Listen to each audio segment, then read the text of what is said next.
hello लोगोफोर खुलुमबाय नोंथांखौ बड'टुबेउ चेनेलाव बरायबाय लोगोफोर आं आसा खालामदि नोंथांमोनहा बयबो मोजां दं होनना लोगोफोर आं दिनै नोंथांमोननि सिगाङाव माने मोनसे इउजफुल इफेक्टिव प्रडाक्ट लानानै फैदों लोगोफोर बे प्रडाक्टआ नोंथांनि खानाइनिफ्राय लानानै गाहायनि आथिंसिम खामानि होगोन लोगोफोर ओरैबायदि इफेक्टिव इउजफुल प्रडाक्ट लोगोफोर दा नोंथाङा बे प्रडाक्टनि सायाव गुवारै मिथिनो थाखाय भिडिअखौ जोबजासिम नायलां दा लोगोफोर जे प्रडाक्टखौ आं लानानै फैदों बे प्रडाक्टआनो जाहैबाय लोगोफोर मडिकेयारनि अइल रेन्जनि मल्टिभिटामिन मल्टिमिनारेल लोगोफोर नोंथांमोनहा नुबाय बा सोरबाया नुवाखै जानो हागौ मोजाङै नायनानै ला लोगोफोर मडिकेयारनि अइल रेन्जनि मल्टिभिटामिन मल्टिमिनारेल्स लोगोफोर दा लोगोफोर जोङो बे मल्टिभिटामिन्सआ मा आरो माबोरैहाय इउज खालामनांगौ बा मा खामानि होयो बिनि सायाव सावरायदिनि लोगोफोर भिटामिन्सआ लोगोफोर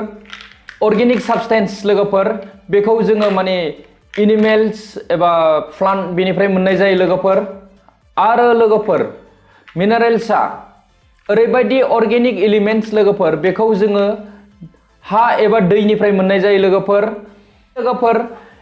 बियो ओरैबायदि एलिमेन्ट्स माने बेवहाय जोङो कार्बन मोननाय जाया माने कार्बन थाया बेवहाय कार्बन गैया बेवहाय कार्बन माने जोबोद मोजां प्रडाक्ट लोगोफोर दा बेवहाय जे लोगोफोर बे अइल मल्टिभिटामिन मल्टिमिनारेल्सआव जोङो 12 टाइपनि भिटामिन्स मोननाय जायो आरो 8 टाइप मिनारेल्स मोननाय जायो बेनिफ्राय 6 टाइप्स फाइटोन्यूट्रिएंट्सफोर मोननाय जायो लोगोफोर आरो 2 टाइप्स एमिनो एसिड मोननाय जायो लोगोफोर बे मडिकेयारनि अइल मल्टिभिटामिन मिनारेल्सआव लोगोफोर दा बेयो जोंनि देहानि थाखाय जोबोद मोजां इउजफुल हेल्पफुल प्रडाक्ट लोगोफोर दा जोङो बिनि सायाव मिथिदिनि लोगोफोर बेवहाय मा मोननाय जायो आरो मा खामानि होयो लोगोफोर बेवहाय लाइकोपिन दं लोगोफोर लाइकोपिना मोनसे माने गोजों एबा ब्राइट रेड केरोटिन लोगोफोर बेखौ जोङो लोगोफोर टमेट' खरबुजा गाजर स्ट्रबेरी माने गोजा गाबनि फ्रुट एबा मैगङावहाय जोङो बे लाइकोपिनखौ मोननाय जायो लोगोफोर आरो बे मा खामानि होयो जोंनि देहायाव होननानै बुङोब्ला लोगोफोर लाइकोपिना जोंखौ केन्सारनिफ्राय माने प्रटेक्ट खालामो लोगोफोर केन्सारनिफ्राय जोंखौ रैखा खालामो लोगोफोर आरो नोंथांनि जे हार्टनि सेल्सफोर बेखौ अरायबो माने हेल्दी यां लाखियो लोगोफोर लोगोसे जोंनि स्किन आरो बन बेखौबो बियो माने अरायबो स्ट्रं मोजाङै लाखियो लोगोफोर आरो बियो जोंनि देहायाव लोगोफोर DNA खौबो माने अरायबो हेल्दी लाखियो लोगोफोर आरो बेवहाय दंबावो लोगोफोर जेनसिं लोगोफोर दा जेनसिंआ लोगोफोर गावनो गाव मोनसे माने जोबोद माने इउजफुल माने जोबोद खामानि गोनां माने प्रडाक्ट लोगोफोर बियो दा बे जेनसिंआ लोगोफोर जोंनि देहायाव माने जोंनि ब्रेन फांसनखौ माने जोंनि मेमोरि फांसनखौ इमप्रुभ खालामो लोगोफोर आरो जाय गथ'आ माने फरायनायावहाय माने बा बावसिया बा गोसोआव लाखिनो हाया बे गथ'फोरनो बेखौ इउज खालामनो हागोन बा गिदिरफ्राबो जायफोरा माने बावसिया बेफोर माने बेवहाय बे प्रडाक्टखौ इउज खालामनो हागोन लोगोफोर जायफोरना इरेक्टाइल डिसफांसन बेवहायबो बेखौ इउज खालामनो हागोन लेडिसफोरनि फार्टिलिटिखौबो बियो माने बुस्ट खालामो लोगोसे जोंखौ केन्सारनिफ्राय प्रटेक्ट खालामो इमिउन सिस्टेमखौ स्ट्रं खालामो नोंथांनि देहाखौ माने बेराम जानायनिफ्राय रैखा खालामो एनार्जि लेभेलखौ माने बियो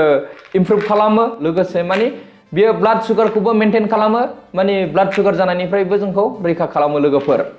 दा लोगोफोर बेवहाय जोङो मोनबावो जिंको बेलोबा लोगोफोर बेखौ जोङो बिलाइनिफ्राय मोननाय जायो लोगोफोर दा बियो मा खामानि होयो होननानै बुंब्ला लोगोफोर बियो जे जोंनि निउर' सिस्टेम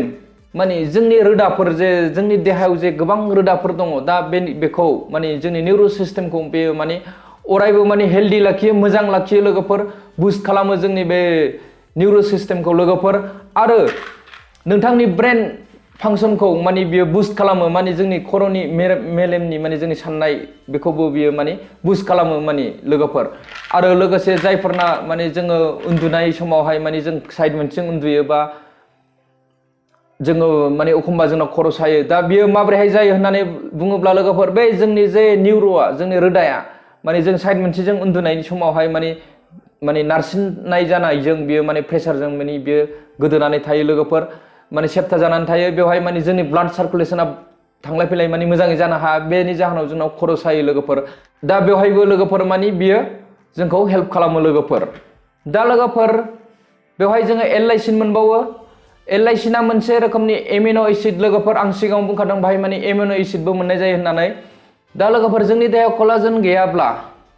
माने 15 इयार्स एबा बिनि गोबांसिन बैसो बा जोंनि स्किना माने 15 इयार्स बैसोनिफ्रायनो माने लोगोफोर जोंखौ माने बोराय नुगोन माने जोंनि स्किना लुज जागोन माने टाइट जानाय नङा लोगोफोर कलाजेननि दारै दा जोंनि स्किना माने अरायबो टाइट जायो माने इयां नुयो लोगोफोर नङाबा जोंनाव बे गैयाब्ला लोगोफोर माने जोंखौ माने खम बैसोआवनो माने बोराय जागोन जोंनि स्किना बोरायलांगोन बा ओल्ड बायदि बोरायनाय बायदि नुगोन लोगोफोर